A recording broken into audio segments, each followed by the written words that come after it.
Good afternoon, everybody, and welcome to today's version of Blue Ridge Off-Grid.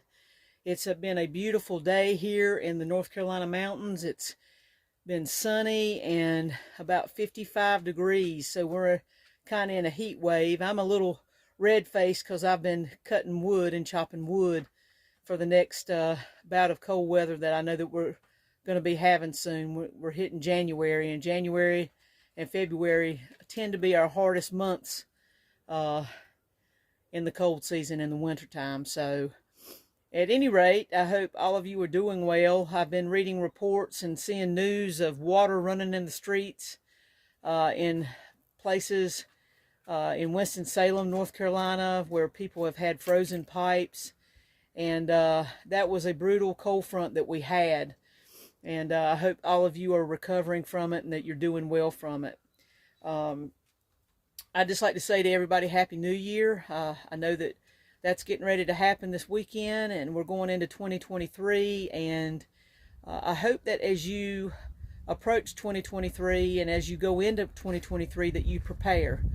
You make preparations for cold snaps that are unusual. You make preparations for storms, for potential power outages, to have heat and water and those sort of things. I hope that you're doing that and that you're heeding the warnings, because things are a lot different since the I'm just going to say since 2020 hit. So at any rate, today we're going to talk about how long it took us to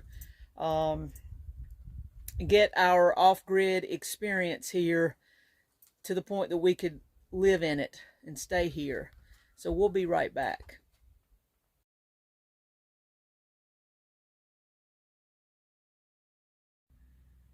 So all in all, it took us about a year and a half to get to the point where we are now.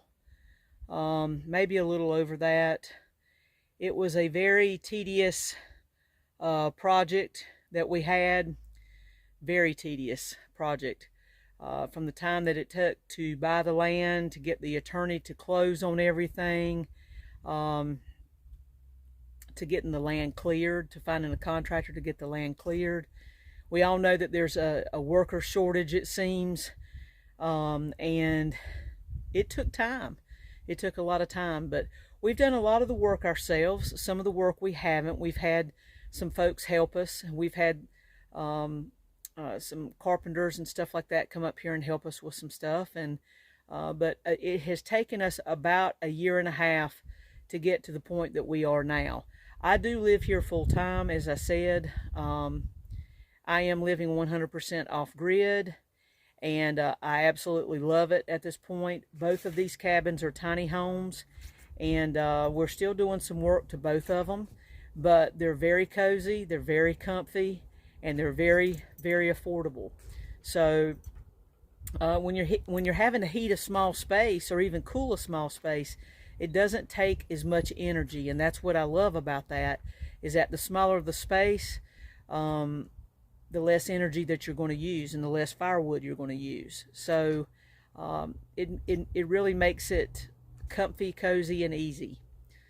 So about a year and a half, if you are trying to initiate a project like this, and just finding the land took time. I think that took us a couple of months in itself, was trying to find some unrestricted land that we could make this project happen on. You know, that was a hard thing to do too. Unrestricted land tends to be very hilly. It tends to have a lot of gullies, and it tends not to have a lot of level areas.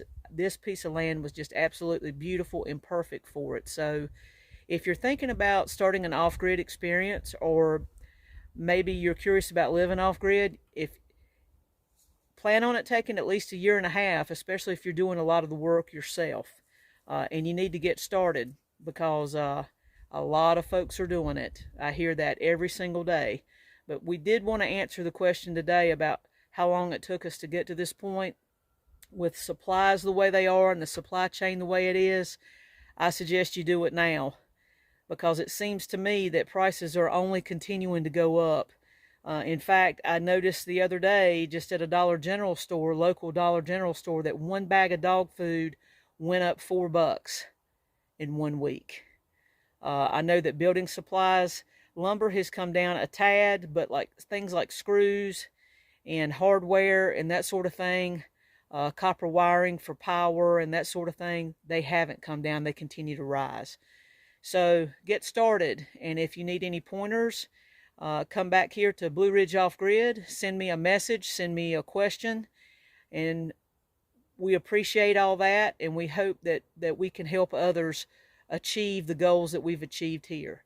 We'll be right back. So remember, as you go forward and you're trying to plan out your off-grid adventure, you need to start with deciding what type of structure you want to live in, or what type of structure you want to have for your off-grid experience. You need to decide the size of it. You need to make some decisions prior to really purchasing your land.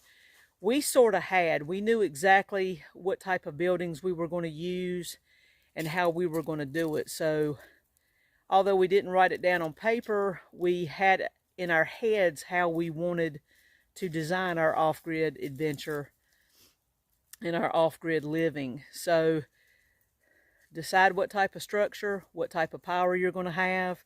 Remember, once you go on the grid, if you do go on the grid, you cannot come off.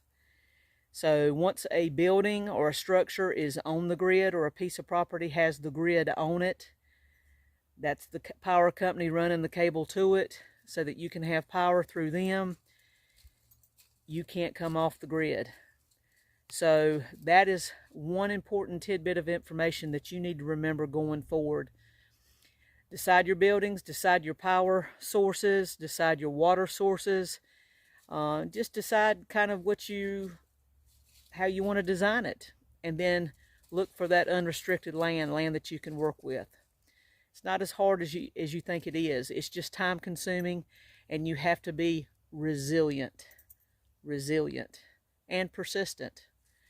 We hope you enjoyed today's version of Blue Ridge Off-Grid. We hope that everybody's going to have fun this weekend to enjoy the New Year's. Please, folks, prepare, because January's coming and we know we're going to have some more bad weather. Get you some extra water sources. Get you some extra heat sources, and sit back and don't worry. It's better to have it and not need it than to need it and not have it. The best advice that I can give you today. God bless, and we will see you soon. Thanks for joining us. Please give us a like, a thumbs up below, and if you would, please like, share, and subscribe. Thanks again. We'll see you soon.